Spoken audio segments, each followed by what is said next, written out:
За цагаагаар хөтөрсөн өдөр эргээд автобусаа хүлээж яхаа мэдэхгүй тэнэгэлзээ зогслоо. Үүний дээр сүлжээ үйлчилгээний шинжилгээдэд 2 сар орчмын хугацаа өнгөрөөд байгаа. За энэ хүрээнд хотын хойд урд хэсгийг шууд холбон дамжин суултгүй явах 4 чиглэл гаргасан. Мөн хойд зүгийн зарим чиглэлийг хэвээрүүлдэж харин заримыг нь хассан. За энэ талаар газар дээрээс манай сурвалжлах баг мэдээ бэлтгэсэн юм а.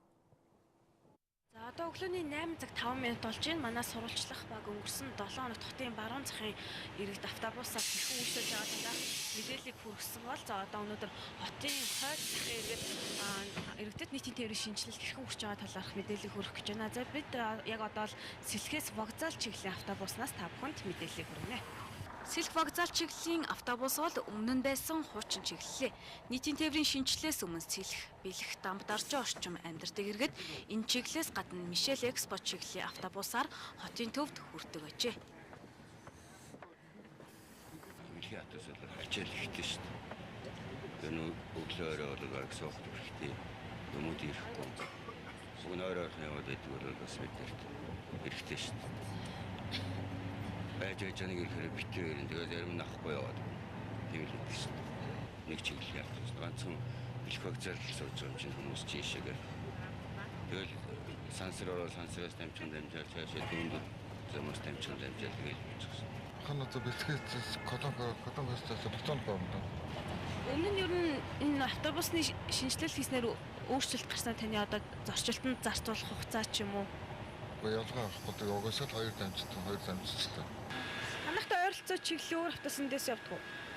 Наад юунаас нь явж байгаа шүү дээ. Үйлдвэр долоон бодол гэдэг автобус явж байгаа шүү дээ. Долоон бодлаараа. Тоогийн нэмийг шаардлах ч юм уу танд ер нь харагдаж байна уу? Зүгээр нэмэр зөв.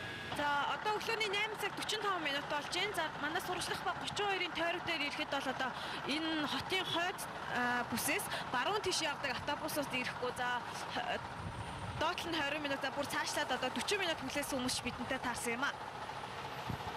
Батсайхангаа 32-ын буудлын дээр 1-р хороололт явах автобусанд суухаар 8 цагаас хойш хүлээжээ. Хотын төв рүү явах автобус ирж байгаа ч суух хэсэгтээ эргэлзэж байлаа. Учир нь хотын төвд очсон ч хүрэх газар руу очих автобус ирэх үгүйд гайхширч байсан юм а. Харин сүлжээ рестораны тогооч Цэрэн долгор арт кино чатарт байрлах ажилдаа шууд очиж чадахгүй төрчээ. Хүний амьдардаг хайлаастад зайсан хороолол гэсэн 2 чиглэлийн автобус л ирдэг. Ингээд арга буюу Төв номын санд байрлах салбартаа шилжжээ. Хайлаастаас эндэржөөж нисгэд суудаг тэрээр нисхийн автобус уг нь хангалттай ирдэг гэлээ. Гэвч яарч байсан учраас Чингэлтэй мобис чиглэлд суусан юм а. Эцэг дүү явахад унаа заавал дамжиж гин. Би заримдаа алхахтгийн 17-оор. Тэгээ 17-оос би нисэх хүлээд үзсэн одоо өнөөдөр ингээд бас дамжаал яваа. Өмнө нь яаж явдаг гэсэн энэ чиглэл өөрчлөгдөхөөс өмнө Чиглэл өмнө ганцхан хайлттай багшийн дэд гэсэн юмдаа суугаад тойроо зэсгэд бид нар очиж боочтой. Одоо тийм юм байхгүй цэцэгтэй бид. Хайлтынханд бол хайлт бол ер нь ганц чиглэлтэй. Чиглэл муутай газар шүү дээ. Тэгээ би өөр ажлын солих санаатай одоо бүр хороол мороол явдаг юм уу дараа нартайгаа яриад үйж байна. Өглөөд бол ингэж ирээд хоцроод байна.